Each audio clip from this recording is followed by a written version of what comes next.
Hello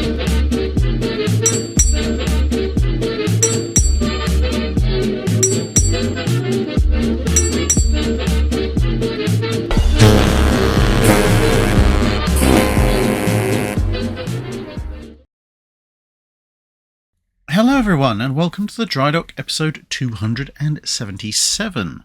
This week, the questions are taken from guides 344 and 345 on USS Milwaukee, that's the Civil War era monitor, and the Regia Mariner's Andrea Doria class battleships, together with the development of night fighting in the US Navy and Japanese Navy. You remember that was a two-parter special interview, and HMS Hood, with the video discussing her origins. So let's begin with more questions. Monk of Dark Times asks, how effective would the Union and Confederate ironclads be in other wars? Well, believe it or not, one or two monitors would see action in other wars. A couple of them were sold to South American countries, for instance, and would see action. Well, they would be involved in the war in the Pacific, and that's the South American War in the Pacific in the latter part of the 1800s, not the Pacific War or the World War II element that was in the Pacific in 1941-ish going forward. Anyway, in terms of Union or Confederate ironclads at the time that they are primarily in service, i.e. the early 1860s through to maybe the end of the 1860s, for the Union ones, it basically rides on where and against who, because pretty much none of the Union or Confederate monitors were really up to all that much when it came to going out in the open ocean. Even some of the bigger technically post-war ones that stuck around for a while, like Miamatoma, I think that's how it's pronounced anyway, which would later on be sent over to the UK, they needed to be shepherded by somewhat more ocean-going vessels, and despite the Secretary of the Navy's boasting at the time, eyewitness accounts of when that ship got into port basically say that the crew were near enough incapacitated and spent the best part of half an hour once they got into dock just lying on the deck, heaving and desperately trying to recompense themselves as human. So if you're talking about either the Union or the Confederacy taking those ships and going out into an open ocean conflict with another nation, or another nation that buys those monitors going into an open ocean war with another nation, they're more of a risk to their own crews than they are to anybody else. Because essentially, they're coastal warfare and riverine warfare ships. They're not designed for open ocean operations. You could possibly make an argument for USS New Ironsides, but unfortunately she caught fire, and she wasn't the best open ocean vessel. She was just better than a regular monitor. But if you're not going out into the open ocean, if you are just going to do riverine warfare or coastal defense, then for their time period, they would be quite useful. I mean, there's a reason why if you look at something like the SMS Leitha in Hungary, she looks very, very much like an American Civil War era monitor, because she was directly inspired by an American Civil War era monitor, and that's what the Austro-Hungarian Empire decided they needed for patrolling up and down the Danube, and would actually use in World War I, believe it or not. So if you're talking about, as I said, river warfare, they'd be great. They're, well, especially the river designed ones, but even to a certain extent the coastal defense types, they're relatively shallow draft, they're low lying, they've got enough armor to stand up against most kinds of field guns they're going to come up against, and for the most part the kinds of cannon and rifled guns that they're using are going to be fairly effective against shore batteries and so forth. I mean, just look at the various sieges and bombardments that occurred in the American Civil War, for instance. And even for coastal defense, the vast majority of nations out there in the 1860s had limited or no ironclads, and almost any ironclad, with the possible exception of something like Galena, is going to have a massive advantage in a coastal warfare environment because, well, especially these monitors, shallow draft, they can go places those wooden warships can't. They're obviously underpowered, but then, okay, fair enough, a lot of wooden warships by this point had auxiliary steam engines. But of course, they're armoured, they can protect themselves. The wooden warships can't. So that's, even on coast defence against most people and most fleets, they'd actually be quite useful. The only place they'd really fall down that isn't open ocean warfare would be if you took them up against the big heavy hitters of the 1860s as far as naval power was concerned, which essentially amounts to Britain and France, and everybody else is in a very, very distant third. Because both Britain and France at this point, to varying degrees and in varying fields, are technologically ahead of the Union and definitely the CSA, and so they can produce big, very capable, far more capable and more lethal ocean-going ironclads, and they can produce shallow draft coastal defence and riverine ironclads, again with a superior level of technology, both in terms of arms and armour and even propulsion. So yeah, if you were a small nation and you decided we're going to expand our territory at the cost of the Marine Nationale or the Royal Navy, and we're going to take some ex-Union monitors up against them, that's a very short way to a losing battle. But that's a very niche thing. Although it does have to be said, for some of the bigger and more durable wooden warships, at least the ones that have auxiliary power and a reasonable degree of agility, they would, at least in a coast defence scenario where there's not huge numbers of shallows immediately nearby, they might stand some chance against Union and Confederate ironclad monitors, purely from the perspective of, to be perfectly honest, most of those monitors were slow as molasses and had the turning radius of a large state. So whilst a wooden warship couldn't necessarily match them gun for gun, there is a distinct possibility of a wooden warship that's already up to speed on with its own auxiliary engines and has a reasonable degree of agility, just turning around and boarding the thing. Sergeant Marcus Harris asks, what real differences would have come from the US Navy being better supported and financed in the years between the Civil War and World War II? I think you could probably point to three immediate effects that would be relatively easy to say, yeah, this is definitely going to happen.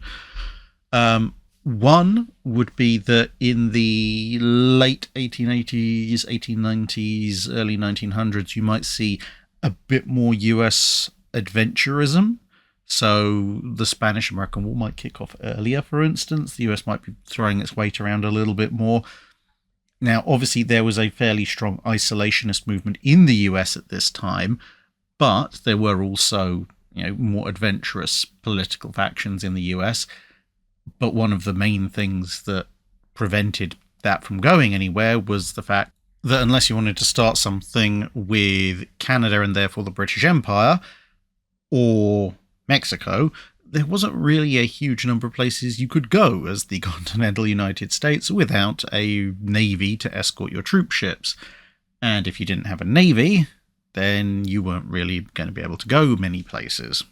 The other two major changes potentially come about in the First World War, because in the time period between the First and Second World War, the US Navy, whilst it doesn't get all the money at once, it gets a reasonable portion of the money at once, in part because obviously fleet sizes are restricted and there's limits to what they can actually have and do anyway. But certainly in the run-up to World War I, if the US Navy had been allowed to be built along the lines of an actual fleet, rather than, well, we found these $5 down the back of the nearest couch, well, I guess that means we can maybe have a gun today, levels of funding, which was some years, it really does feel like that when you read through the Navy's budget request compared to what they get. You would obviously therefore see more destroyers being built and a lot more cruisers being built, which might give the US Navy some better ideas on how to build cruisers going into the late 1910s and early 1920s. But if the US is operating as a full fleet, then come its entry into World War One, they might be able to offer a bit more help when it comes to the Allied war effort. Now, that's not to say they didn't offer help. You have the 6th Battle Squadron, you have various destroyers based over in Ireland, etc. But if they had a larger fleet, they would be able to obviously send some fleet-based cruisers over, maybe an additional battle squadron if they wanted, certainly a lot more destroyers for convoy escort work, and so on and so forth, which obviously would help generally. The other thing is that I think you might not see the standard type battleships quite the way you imagine them these days, because whilst, yes, the standard type was derived partly because of the idea of having a battle line that could act as a single tactical unit, same speed, same turning radius, etc., etc. Part of that was a specific set of tactics adopted by the US Navy, but part of the driving force behind that was an acknowledgement that because they weren't getting as much funding as some other navies, and therefore they weren't able to build quite as many battleships as other navies, they are almost, to a certain extent, forced into having standardized battleships. Because if you look at, well, let's say Germany, Britain, even Russia for the one class that it builds, and France, they're building capital ships, apart from one or two in the UK, in classes usually of 4 or more, which means that you can get a full division of a battle squadron, or a battle squadron, depending on the nation and how you're dividing your fleet up, of ships of the same class, all with the same maneuvering characteristics, etc., etc. If you happen to build ships that are slightly different for your next class, well, you can put them in a different battle unit, whatever you want to call it, division, squadron, etc. And you kind of see this at Jutland. The British throw together some of their odd and end ships into various squadrons, but when you look at the various breakdowns of the Grand Fleet throughout the First World War, you'll see that the majority of the Grand Fleet, for the majority of the time, has each 4-ship section either entirely or mostly composed of ships of the same class. Whereas as I say, Germany pretty much has the same thing: Nassaus, Helgolands, Kaisers, Koenigs, etc. But in the US, where you're only usually, with the exception of the New Mexicos, getting a couple of ships per class, you can't have your 4-ship division as a homogeneous unit if they're made up of 2 pairs of ships which have slightly different performance characteristics. And that's going to cause problems, because your 4-ship division is, for most navies, your basic operational unit of the battle fleet. If the US Navy is allowed to build 4-ship classes, even if they only get them, say, every year and a half or 2 years instead of every year, the way the British would be doing it, for example, then they might be more tempted to experiment with subsequent classes, either becoming faster or carrying more guns or carrying more armor, and this might therefore affect performance characteristics and so on and so forth. And we know, to a certain extent, even with the standard class ideas laid down, the US Navy design section was pushing the boundaries several times with various things, like the fact they wanted the Tennessee class to have 16-inch guns.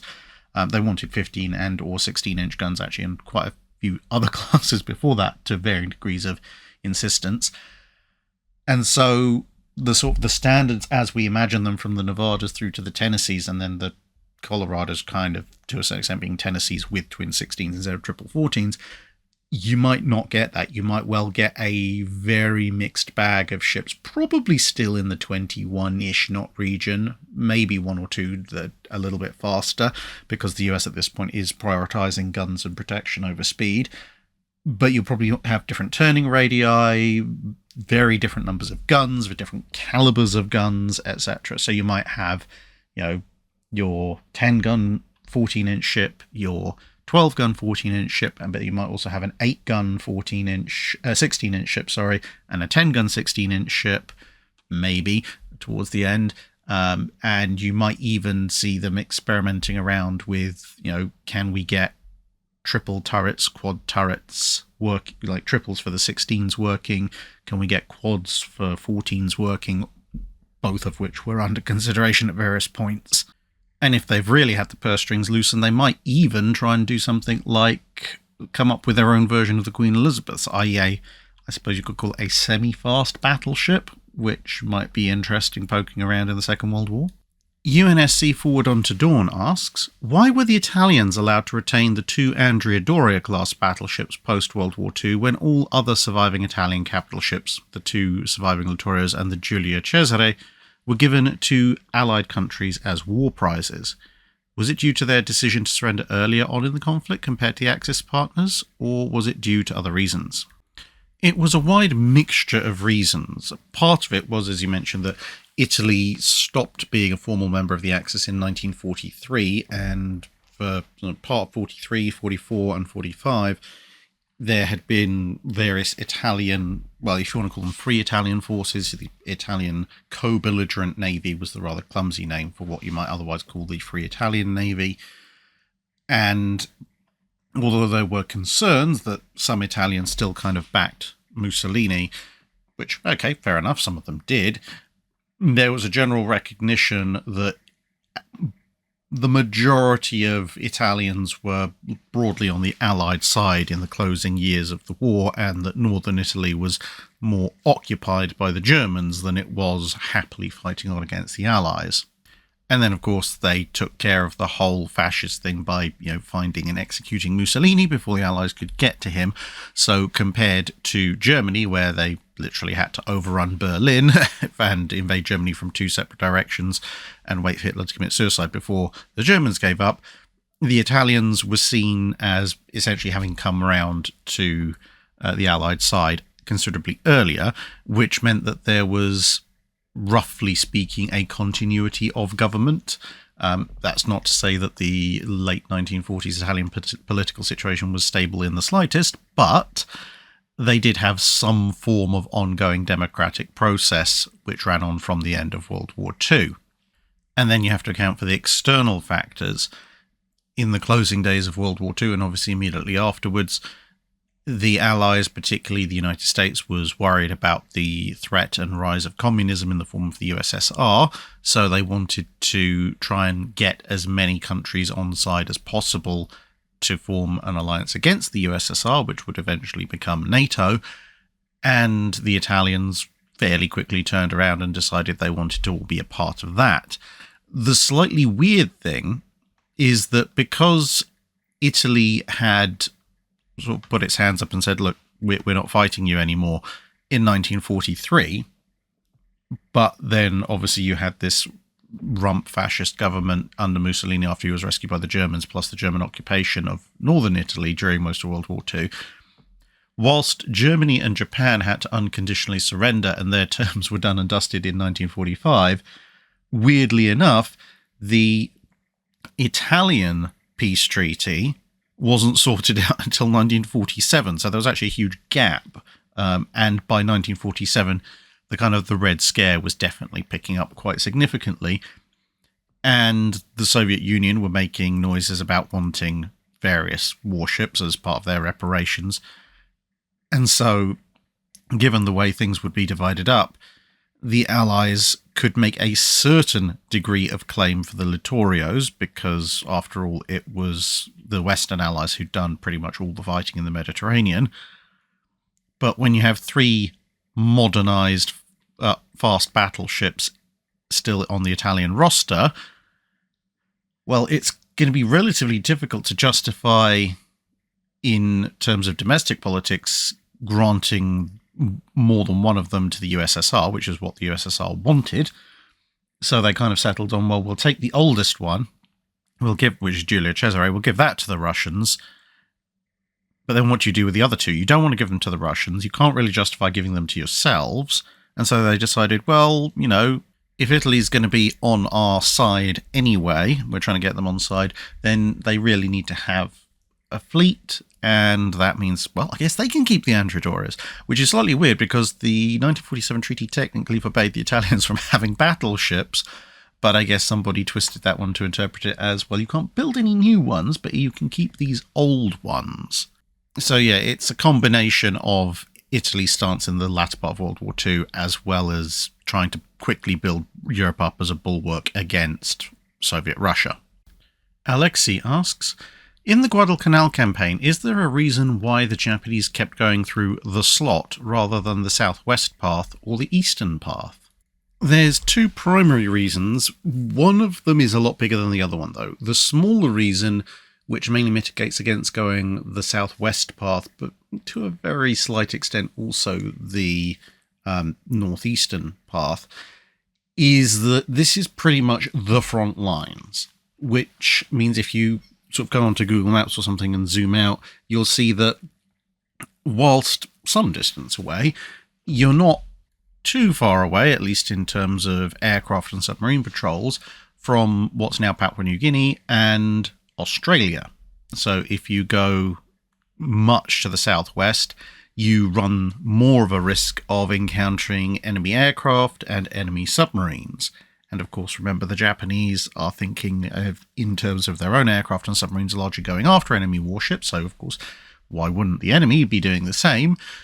Whereas, taking yourself a few hundred miles further to the northeast, that makes things a little bit more difficult. And as you can see by this map, it still didn't stop them being spotted by RRAAF Hudsons, but to the Japanese mind, it perhaps would stop them from being bombed by aircraft, because an aircraft that's on patrol, just loaded down with fuel, can go a lot further than an aircraft that's carrying a heavy bomb load.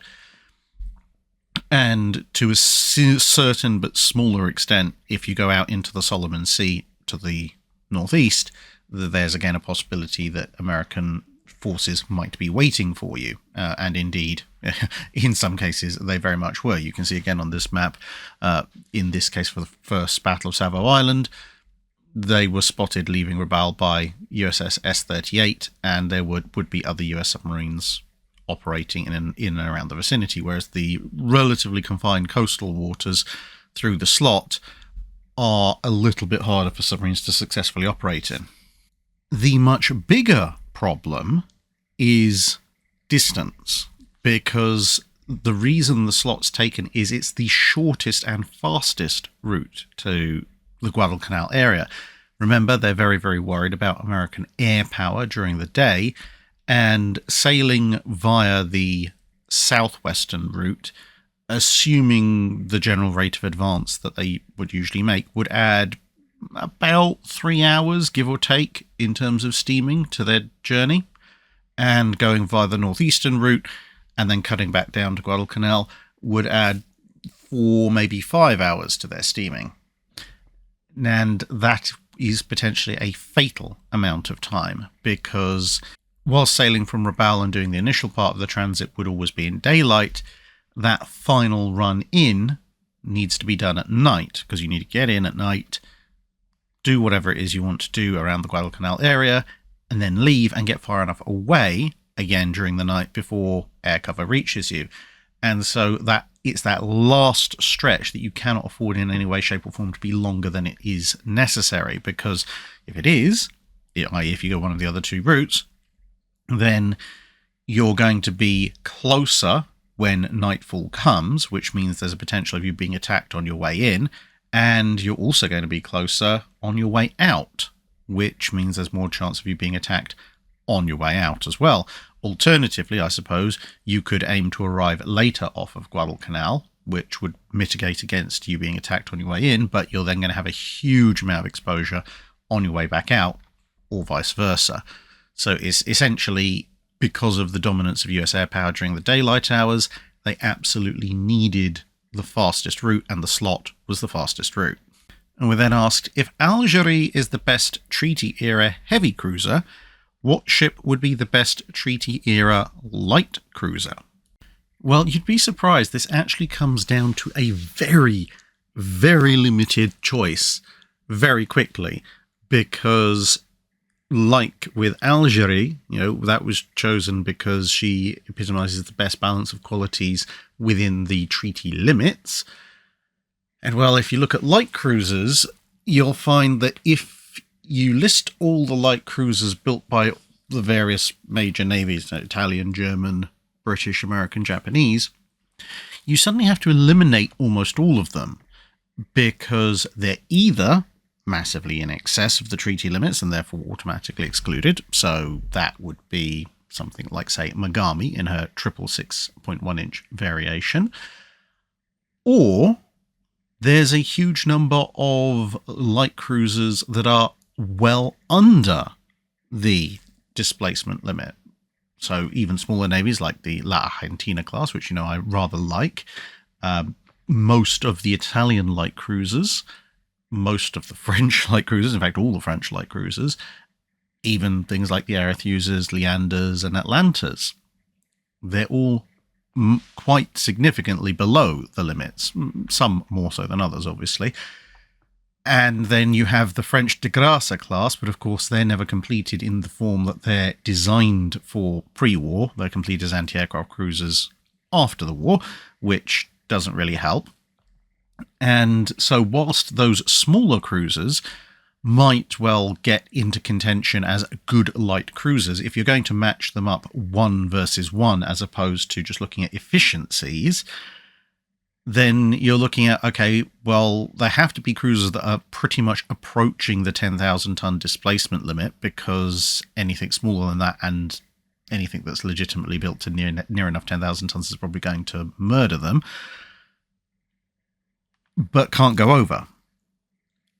Which pretty much amongst those big navies narrows you down to the British Town class and the American Brooklyn class, because the Clevelands and even the later towns, Belfast and Edinburgh, are over the limit. And so it's just the regular towns and the Brooklyns that are near enough 10,000 ton light cruisers. And when it comes to choosing between the Brooklyns and the towns, it's actually a pretty difficult choice, because A, they're relatively close when you compare their primary speed, protection, firepower stats overall.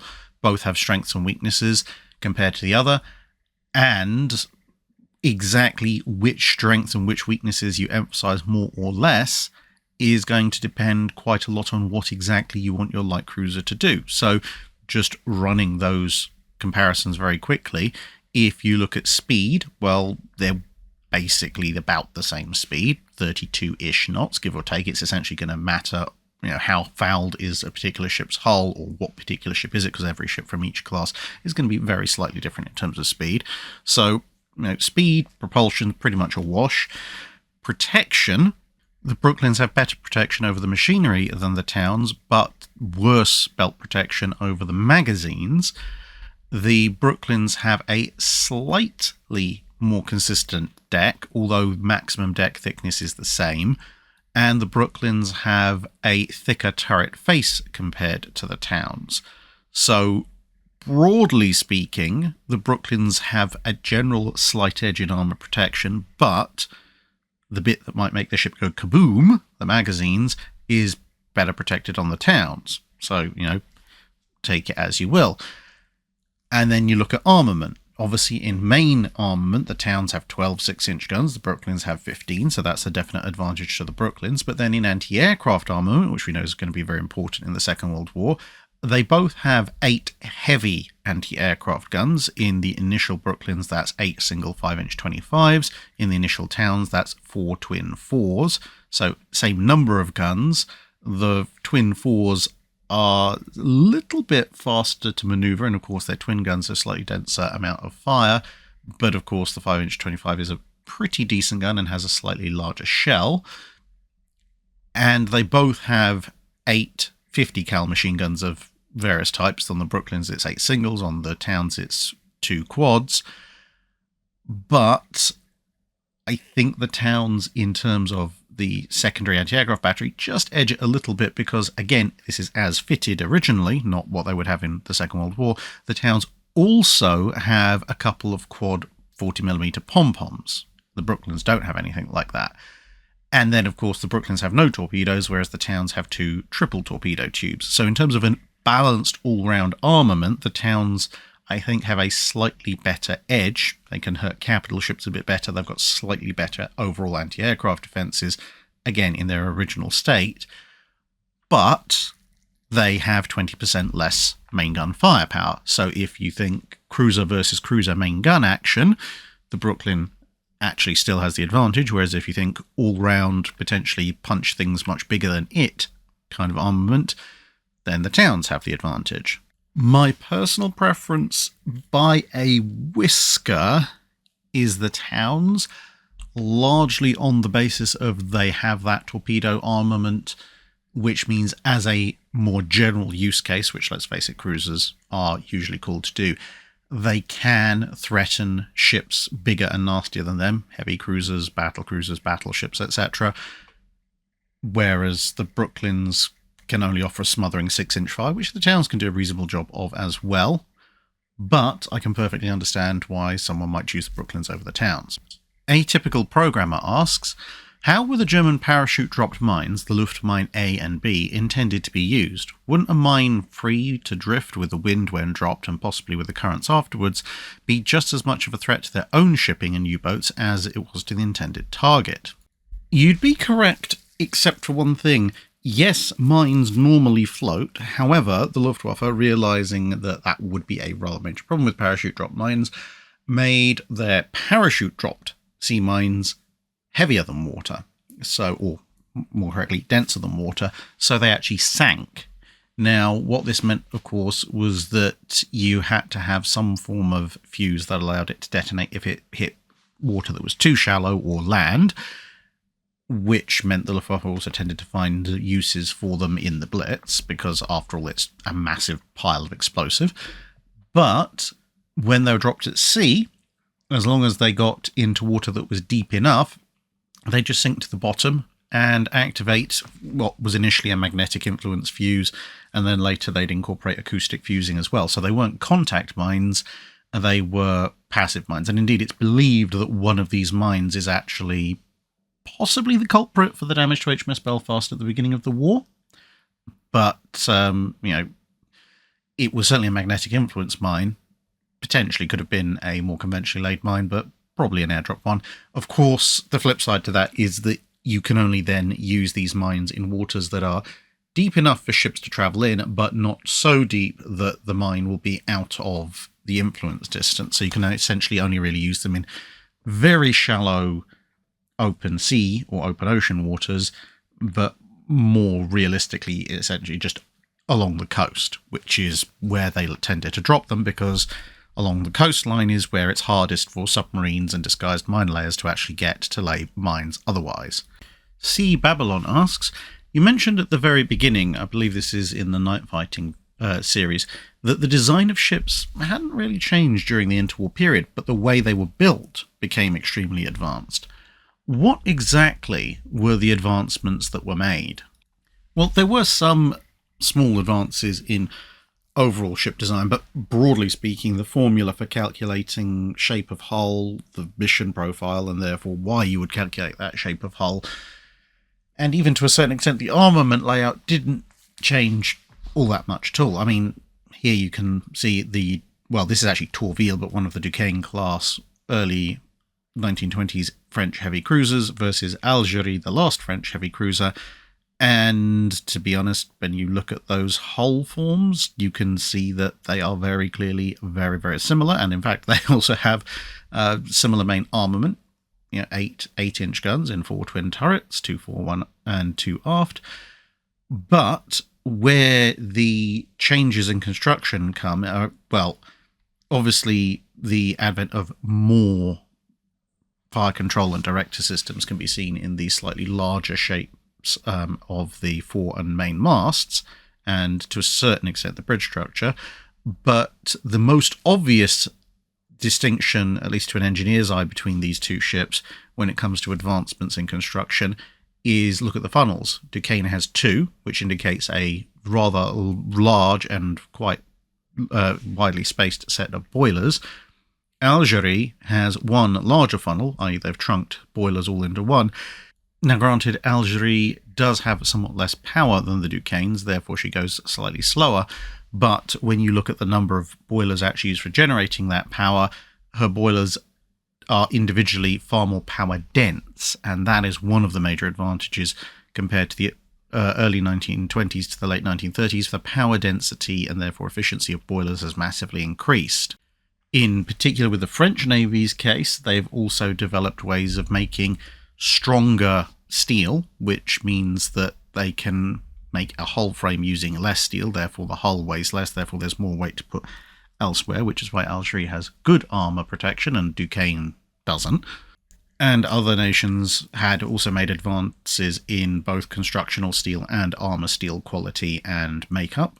There was, of course, a more widespread use of welding at the end of the 1930s compared to the beginning of the 1920s, although exactly how much welding was used on any given ship depended very much on the navy in question. And, of course, as you got into the Second World War, the modularity of construction and the ability to mass produce ships at a considerably larger scale in terms of the individual ships themselves also began to shine again in certain nations, because back in World War I the ability to mass produce destroyers and small escorts had been emphasized, and that would also continue in World War II. But in World War II there was also mass production of escort carriers, cruisers, and even to a certain extent, if you look at the Essexes, full-size fleet carriers. David Knowles asks, of all the Hood designs that were proposed before her construction was finally approved, which one do you believe had the best chance of surviving the lucky shot that killed her? Now, if we go by the theory that I believe is the correct one, i.e. a shell falling into the trough caused by Hood's bow wave, obviously cycling down the side whilst she's just about to begin her turn, then it does become very difficult, because none of the Hood proposals actually were any better protected than what Hood would eventually become, which means that you're either left with a very mealy-mouthed technical answer, like taking one of the supposedly shallow draft battleship designs which originated the chain of events that would lead to Hood, because at 22 knots they would never even be in the fight anyway, so they survived the lucky shot by not being there. But if we want to give a proper answer and look at ships that had the speed to actually be more Hood battlecruiser - fast battleship-ish, I think my choice comes down to one of two potential options. The first option would be this one, which I've generated in Ultimate Admiral Dreadnoughts. So this was the proposal to have 9 guns in 3 triple turrets. So 2, 4, and you can see there the one aft. Now, the reason this one might survive is because when it's only got the single turret aft, you can play around a little bit more with the turret placement. You don't have to have them bunched up quite as much as you do if you've got the weight and space considerations of 2 turrets. And as a result, there's a potential that they might have moved that turret a little bit further aft, which might have introduced enough spacing that the 4-inch magazines might not have set off the 15-inch main magazines. So that's one possibility. The other possibility you've seen switch over here is a related proposal from the same design sequence, which proposed a ship with 4 triple 15-inch turrets for a total of 12 guns. Now, neither of these carry, as I said, any better or more efficiently laid out armour than Hood. They've still got the 12-inch inclined belt. However, obviously, this ship is a heavier vessel. It would have started life slightly slower.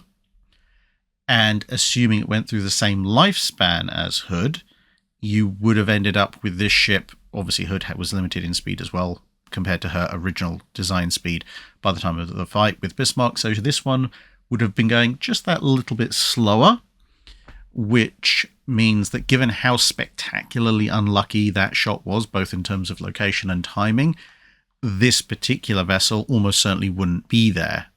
Being a little bit slow, that hit maybe would land a little bit further forward, which would mean potentially flooding to the machinery spaces. That's not necessarily a good thing, but it's certainly not kaboom type. But, also, if it's just going that fraction slower, and bearing in mind that further forward you would have a crest rather than a trough, it's entirely possible a short falling shot would just detonate nearby, which might cause some flooding of the anti-torpedo defense spaces, but not a lot else happening to the ship. And of course, given how heavy Hood ended up coming out, a ship that's even heavier to start with, assuming the same kind of overruns in displacement occurred with this kind of ship as with Hood, her belt would probably be sitting even deeper in the water than Hood's, which also raises the amusing possibility that even if circumstances conspire to give exactly the same shot, you might end up with the shell actually connecting with the lower strake of the 12-inch belt armor anyway. And both of these designs also have one other slight advantage, which is, of course, by using triple turrets, both having 2 triples up front, they're going to be engaging with 6 guns rather than 4 guns. That is going to give slightly better data when it comes to the salvo firing. Obviously, Hood's fire control system's not the best by 1941, but with 2 more points of data, there's a possibility her gunnery gets a little bit better, a little bit quicker. And of course, if she starts scoring hits on one or the other of the German ships before Bismarck's fatal shell comes in, that might change things as well, because it might force the Germans to start manoeuvring, which of course then changes the circumstances of exactly where that shell's going to land and potentially even when it's going to be fired. Sebastian asks, which nations developed radar enough to assist in gunnery and or blind fire capability? Did any Axis Navy reach a point where their surface combatants, Yamato, Tirpitz, etc., could shoot with reliable radar assistance? Technically speaking, they all did, but it's a matter of degree. If you want to look at true, what you might call true blind fire capability, i.e. we've detected a target on radar, we have no idea whether it's actually out there or not because we can't physically see it, because either it's a moonless pitch black night or there's massive amounts of fog or something around, or we're in a school line and we're just going to trust our radar, open fire and stand a reasonable chance of getting hit. That kind of level of radar, you're looking basically at the Royal Navy and the US Navy, and towards the end of the war, the Germans' radar and fire control systems were getting there as well. It's just that, 1944-45, the British and the Americans had quite a lot of ships still around which could be fitted with such systems. The Germans didn't. Yeah. It's all very well having a fire control system that will allow Tirpitz to blind fire, but when Tirpitz is upside down in a Norwegian fjord courtesy of a bunch of tall boys, it doesn't really help. But if you want to step it back a little and go, which nations had radar equipped on their capital ships, which could give you the idea that somebody was out there at a certain distance and bearing without having the need to visually confirm, the Japanese had radar that could do that, and even the Italians with the Gufo or EC3 Tear, I think the final iteration was technically called, something along those lines. The Italians had a few radar sets installed before they bowed out in 1943, and the Japanese sets obviously ended up being a bit more advanced because, one, the Japanese were working on their radar a bit more intensively than the Italians were, and secondly, obviously, the Japanese continued in the war in 43, 44, 45. Now, neither the Japanese nor the Italian radars would come close to the performance of the latest and greatest German, British, or American radars. But in a pinch, if you have, for whatever reason, no ability to see your enemy, you could at least use the information on Italian and Japanese radars to take shots in the general direction of the enemy with a reasonable degree of accuracy. I mean, as I say, it's not going to be as good as getting an optical fire control solution or one of the other nations' radar controlled fire solutions, but for an opening salvo, you could get enough bearing and range information that, at least certainly with some of the Littorios occasionally widespread, you were probably going to be close enough to worry your target. And potentially, depending on the sensitivity of the radar, the range and the situation at hand, if you could spot the water spouts, which varies depending on the quality of your radar, you might then be able to dial things in. And certainly it would be a very useful thing to help provide additional information to sense check your optical fire control systems, because obviously your optical system might suggest a certain range, but if we're talking about a very long range engagement, then using your radar to sort of confirm that yes, your range reader hasn't gone completely off his mind probably would help. But there is a bit of a gulf between radar accurate enough to assist with gunnery, and blind fire. Nathaporon Hongsharon asks, now we know for a fact that Germany's World War I idea of using smaller guns to offset numerical disadvantages with rate of fire and thicker armour to offset the penetration values turned out to be a bit of a bad idea. However, since protection over firepower could also be interpreted as fewer guns of similar size and thicker armour for a better immune zone, my questions are, tactically speaking, would it make sense to have fewer guns and hope that the armour holds out? Engineering-wise, is it feasible to put 4 13.8-inch twin turrets on a Kaiser and Koenig, such as deleting the aft superfiring target on the Kaiser or the amidship superfiring turret, from Koenig? And if Der Flinger had 6 13.8-inch guns, middle case scenario, how much more or less trouble would the remaining 3 Splendid Cats be in? It's a little bit of a difficult balance, so going in the order of questions, would it make sense to have fewer guns and hope that your armour holds out by having stronger armour? In theory, this is actually not a bad call once you've got beyond a certain number of guns. Now, so it's often said that 6 guns is your minimum price of entry to be a battle cruiser, 8 guns is your minimum price of entry to be a battleship. And whilst there are some ships out there with 6 guns, not 6-inch guns, like Renown and Repulse that do pretty good service, 6 guns really is your base minimum.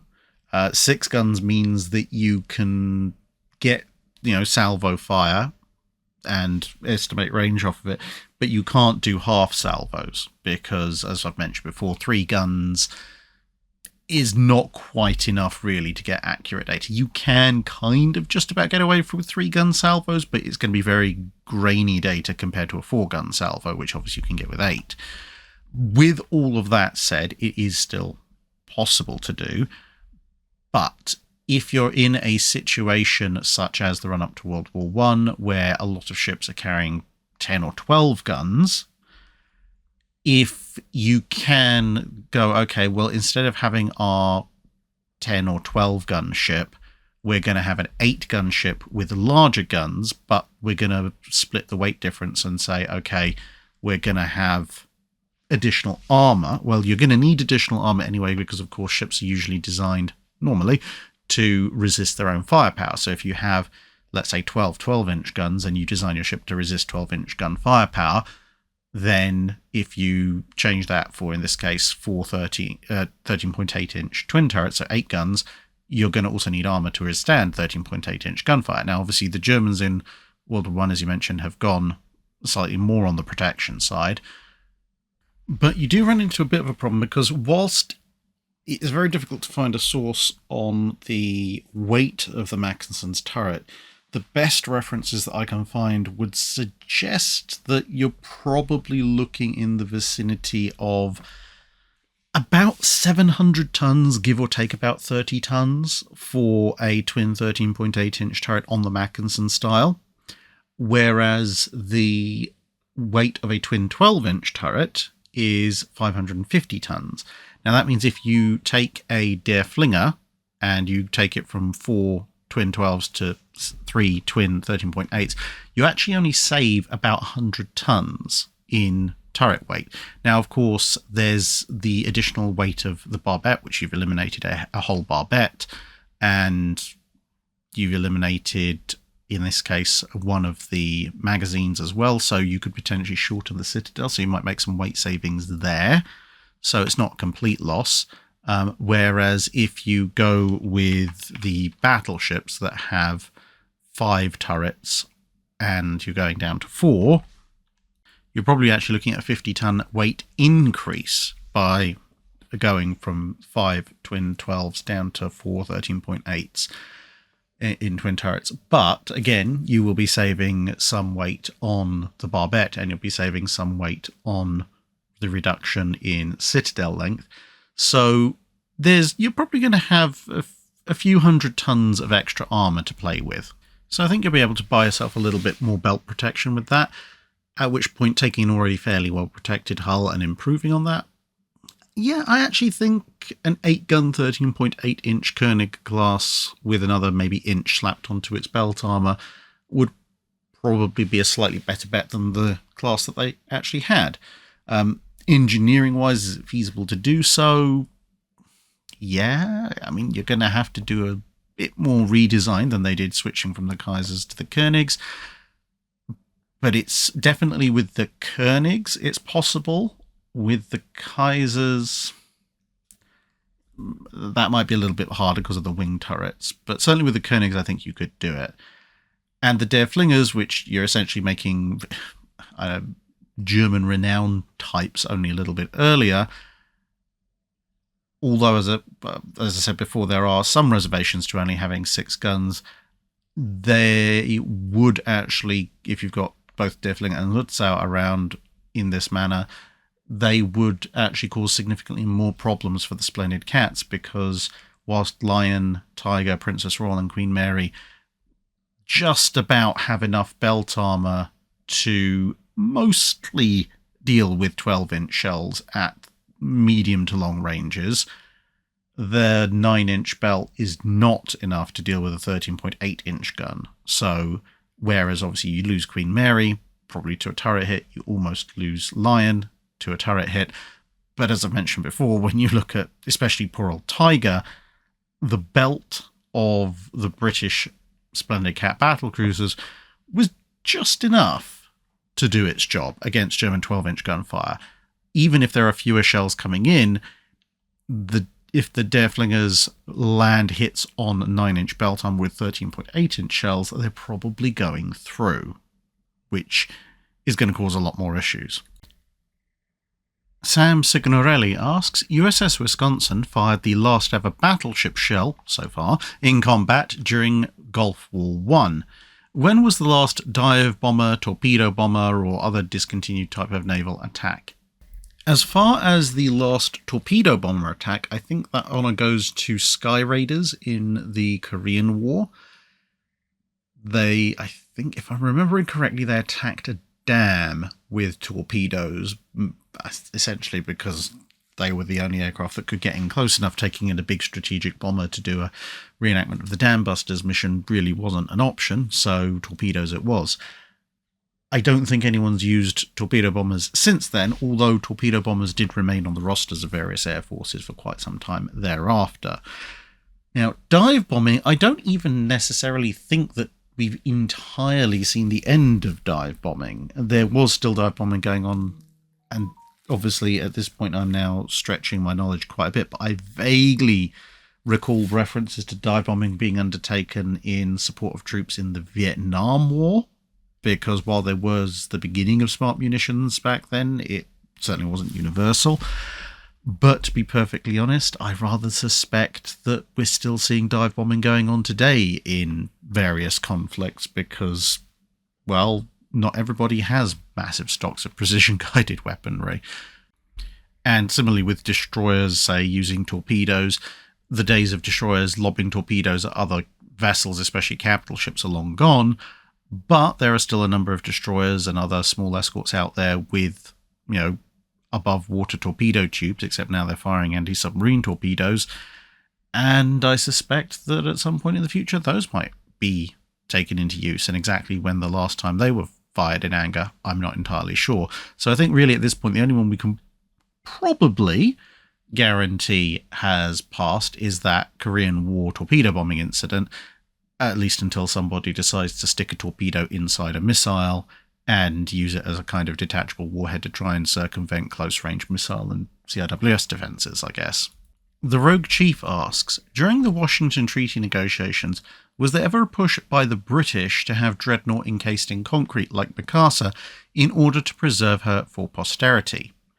And could the various superliners, Mauretania, Olympic, the German three-stackers, etc., have been mothballed rather than scrapped in the 1930s, just in case another war broke out and they needed large, fast transports again?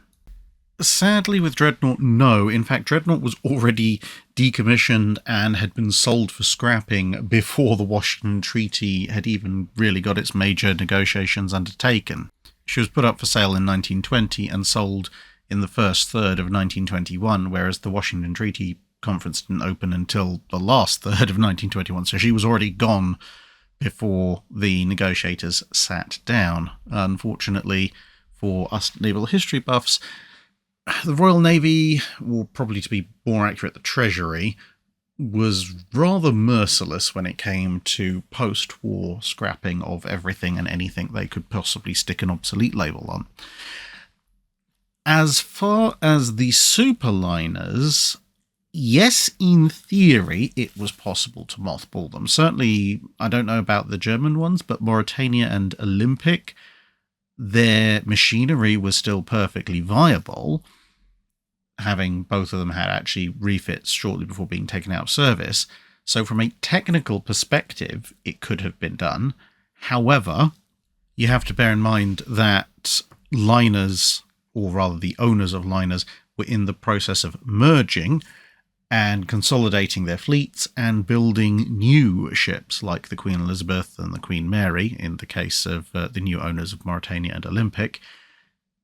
And so they didn't really have all that much interest in retaining older ships in a relatively competitive market as far as luxury and speed went, but a shrinking market considering the number of passengers that were available in the mid-1930s when Mauretania and Olympic were taken out of service, considering that you're just coming off the tail end of the Great Depression compared to the heyday of liners in the 1910s and 1920s. So there was no reason, and many reasons not, to retain them as far as their owners were concerned. They would have just cost a lot of money to run and split a relatively small passenger pool much wider, which would have made more ships less efficient. And as I said, they weren't quite as big, quite as fast, quite as luxurious as the latest and greatest. So private industry was not going to preserve them. Theoretically, obviously, the government could have stepped in and said, hey, we'll have them and we'll stick them in with the reserve fleet. But again, that would have required a fair bit of money, which, again, coming out of the tail end of the Great Depression, the Royal Navy really didn't have. On top of the fact that, obviously, the mid-1930s is when you start to see the first stages of the rearmament process. So what additional money the Royal Navy is getting, it's putting into building more warships, not preserving some old liners just in case they need some fast transports in the future. Plus, of course, because the ocean liner operators are building a new fleet of liners, they would have also reasoned quite soundly that in the event of war, if they need fast transports, they'll requisition the newer ones anyway, because they'll be there. Vintage Car History asks, during the period your channel covers, how common was it for the crew of a warship to supplement their diet through some sort of fishing, be it by hook and line, nets, or otherwise? It was pretty common, but the amount and the scale of it declined over time. So back when you're talking about, say, the age of sail, I mean, at no point was fishing from a warship going to be a significant main constituent of a sailor's diet.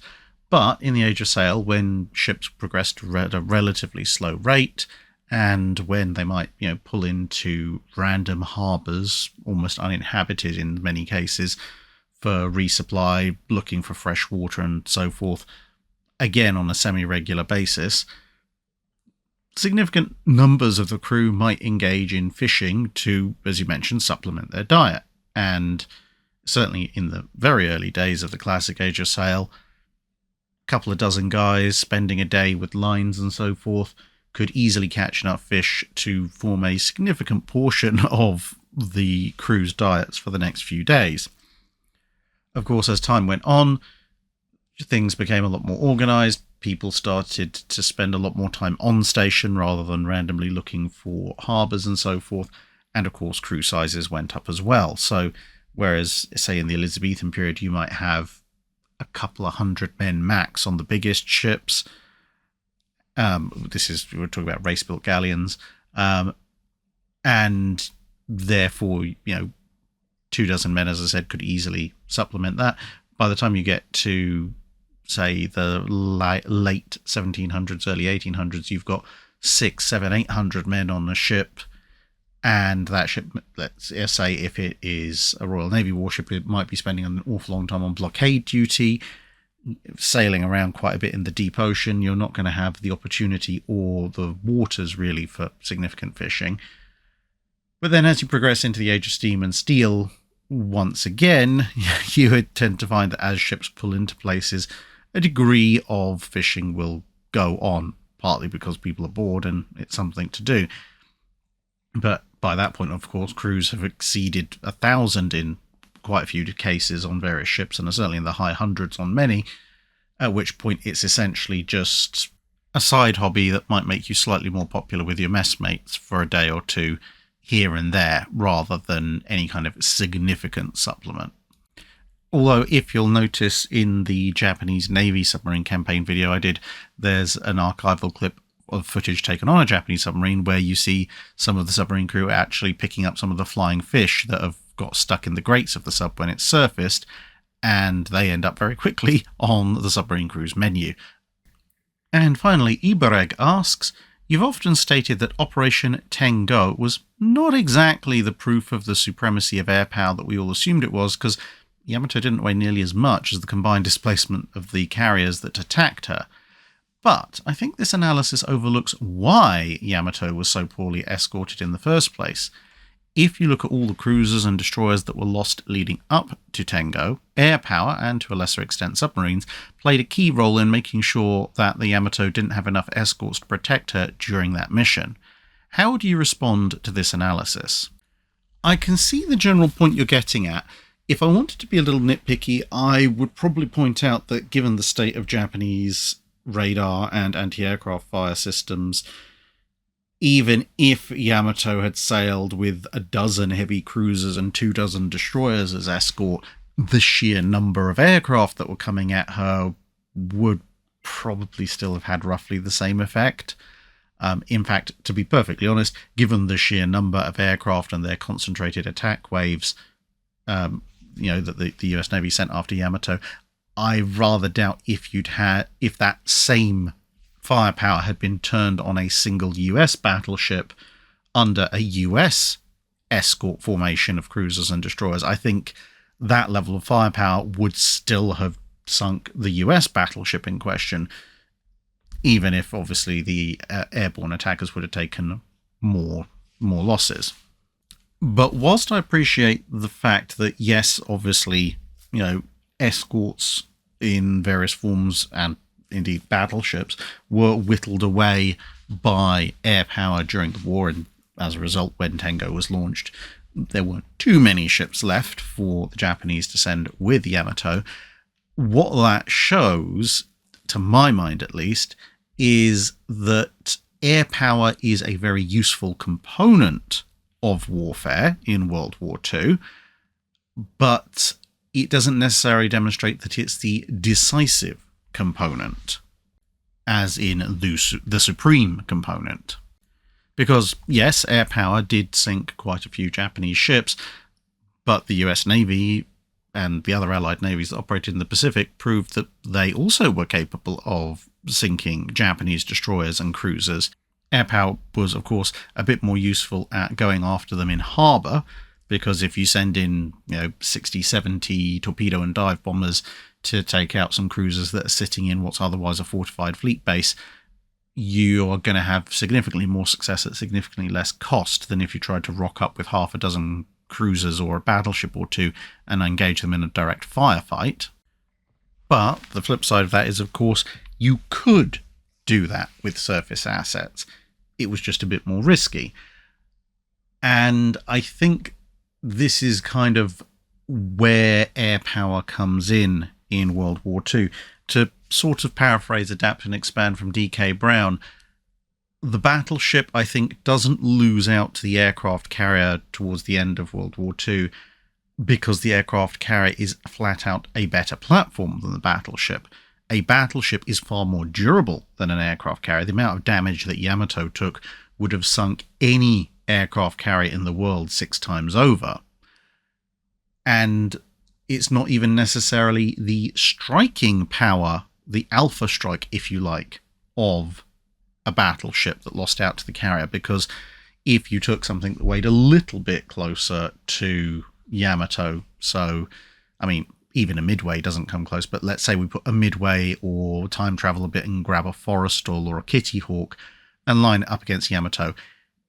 If they're in range of each other, i.e. within gun range of Yamato, Yamato is going to put the carrier into a sinking condition long before the carrier can scramble enough aircraft to do enough damage to Yamato to put Yamato in a sinking condition, excluding nukes and stuff like that. Where the carrier has the advantage over the battleship, and indeed all other gun-based warships, is in terms of risk, i.e., cost versus effectiveness ratio, and in range. Because a battleship has to be within gun range, which means effectively it has to be within about 20 miles or so. A carrier can hit you from 400-500 miles away. So even if the carrier's individual strike packages are perhaps less effective than a well-aimed salvo from a battleship, that carrier can hit you with 6, 7, or 8 strike packages whilst you're on your way in, and you can't really do much other than try and defend yourself from them. And then the battleship finally arrives, presumably severely degraded, if it arrives at all. And the other thing, as I said, is the cost-benefit ratio, the risk, if you like. Essentially, if you have your aircraft carrier that you've invested a lot of money in, so let's say take an Essex class and a generic treaty battleship, because that's a bit closer displacement-wise, let's say a South Dakota class. If you put your South Dakota class in a position where it can actually, execute a strike on an enemy target, like, say, Massachusetts going after Jean Bart, there is a chance that the return fire of the enemy can hit you. And if and when it does hit you, it's going to cause quite a bit of damage. And even if that's non-fatal damage, that's still expensive damage that needs to be repaired. And it could be fatal damage. It could be crippling damage. It could knock you out of the war for a considerable amount of time. And it's going to probably cost a fair number of lives, assuming we're talking about a reasonably fair fight. Massachusetts versus Jean Bart really wasn't, but it's about the closest you can get with the randomly picked South Dakota example. Conversely, with the aircraft carrier, when the reason I went for particularly that engagement will become clear now, because of course Rangers aircraft did go after Jean Bart as well. And even if Jean Bart's anti-aircraft defences has shot down half a dozen aircraft, the aircraft did damage to Jean Bart, the same as Massachusetts did damage to Jean Bart. Except if you shoot down half a dozen aircraft, the casualties from that are going to be a lot less than landing a full salvo on a battleship. And the cost is also going to be a lot less. The cost of replacing half a dozen aircraft, given that you may not even lose all of the flight crews, is going to be massively less than having to patch up a battleship that's taken 3 or 4 hits from heavyweight armor-piercing shells. And even in a worst-case scenario, in terms of a strike gone wrong, if you have your Essex class in this case, rather than Ranger because she's a bit smaller, if you have your Essex class, let's say you send off your entire strike package and you've got something horribly wrong and, I don't know, time-travelling Japanese Maritime Self-Defense Force ships have shown up and they completely wipe out your entire air wing. There's obviously a disaster. But your carrier just turns around, goes home, picks up a new air wing, it's back in action. The risk to the carrier has been relatively low, and the cost of a failed strike is not great, but it's relatively low compared to the cost of replacing an entire carrier. Whereas if you do that with a battleship, you put it forward into a situation where your calculation goes a little bit wrong and your entire striking package gets wiped out, that's your entire capital ship gone. That's thousands of men, tens to hundreds of millions of your local currencies worth of ship, and the ship itself isn't coming back. So the fact that the carrier essentially de-risks the strike element and can hit further away and can hit more often as a result of that, with relative impunity compared to a gunship, That is, I think, where the strength of the air power lays, not necessarily that a given aircraft carrier, a given displacement is a flat-out better platform than a battleship. And I think to an extent that even holds true today. I mean, okay, we're comparing a little bit apples and oranges because one ship is a lot bigger than the other, but if you look at a Ford-class carrier, if you put your Ford-class carrier into harm's way, you're risking a roughly $13-14 billion asset. An Aegis class, or not an Aegis class, a Burt class Aegis destroyer is something like about $2 billion, I think, per ship. So you're looking at, okay, the Ford class in theory is worth 7 Aegis destroyers, but when you look at the air group, if we use a Super Hornet, for example, as a value, and again, this is way outside my period of history, so I'm just taking approximate values that I found by looking on the internet. But if we assume that a Super Hornet costs about $65 million, well, if you send in your Aegis ship to, I don't know, launch missiles or for some bizarre reason maybe engage in a shore bombardment mission, again, if that goes wrong, you lose your $2 billion surface warfare asset. If you use your carrier, you have to lose almost 3 squadrons worth of Super Hornets before you've lost the same monetary amount. And that's relatively unlikely. And again, if you lose your destroyer, you no longer have a destroyer. If you lose 3 squadrons of Super Hornets, okay, granted the pilot and reserve aircraft pool these days is probably significantly less than it was in World War II, but in theory your carrier could just pop back and pick up some more aircraft and keep on fighting.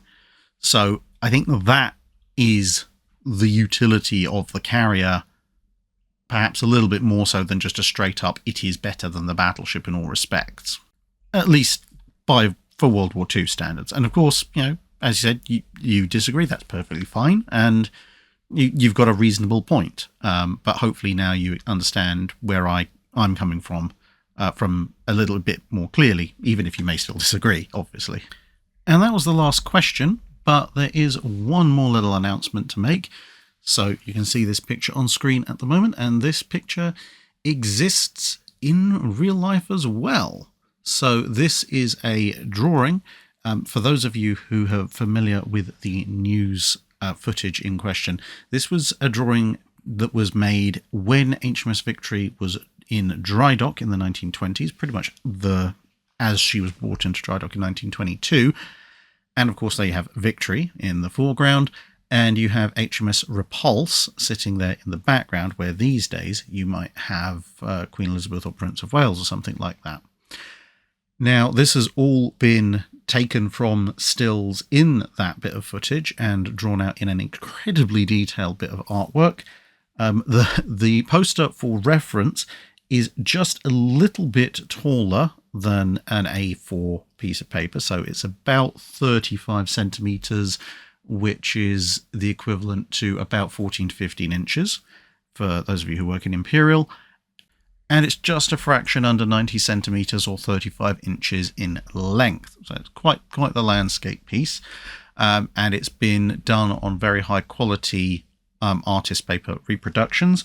There's a limited number of these that have been made thus far, because obviously this is a full-scale art print, if you like.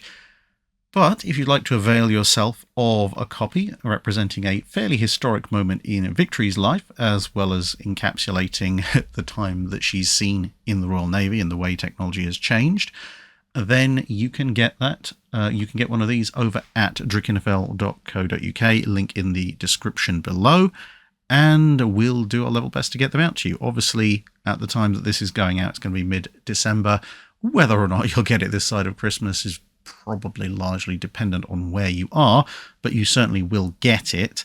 And because obviously these are somewhat larger, somewhat more valuable prints, the only shipping option will be fully tracked, as opposed to the smaller posters, which have an option to be either fully tracked or just regular postage. So I do highly encourage you to have one. I'm going to be framing up my copy, which is the original, so you might see that in live stream backgrounds in the next few weeks. But yeah, they are available, and if they are very popular and we sell out, we do have the option of doing a few more later on. but there won't be very many of these produced overall, I don't think, compared to the other posters, which are, while still on good quality paper, much easier to reproduce because they're smaller. Anyway, that's it for today. Thanks very much for listening. Grab yourself a poster if you like. Certainly helps the channel out, and I'll see you again in another video.